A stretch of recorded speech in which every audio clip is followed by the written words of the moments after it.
তাদেরকে অনুরোধ করব, নিকট অতীতের যাদেরকে এখন বুকে টেনে নিয়ে আপনারা এই নির্বাচনের বৈতরণী পার হয়েছেন, যাদের হাতে পায়ে ধরে ইঞ্জিনিয়ারিং করে ক্ষমতায় এসেছেন, তাদের পরিণতি থেকে শিক্ষা গ্রহণ করুন।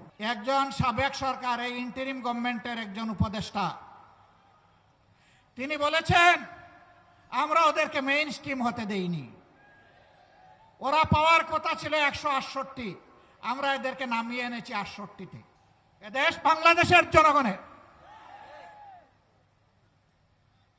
আধিপত্যবাদের দূষরদেরকে তাড়া দেখিয়ে শত শত আলিম উলামা বুকের তাজা রক্ত এবং জীবন দিয়ে এই দেশবাসীকে জীবন এনে দিয়েছেন। আমরা সেই আলিম উলামার সাথে বিশ্বাসঘাতকতা করব না। আমাদের যে যুব সমাজ, যে শ্রমিক সমাজ, যে কৃষক সমাজ, আপামর জনগণ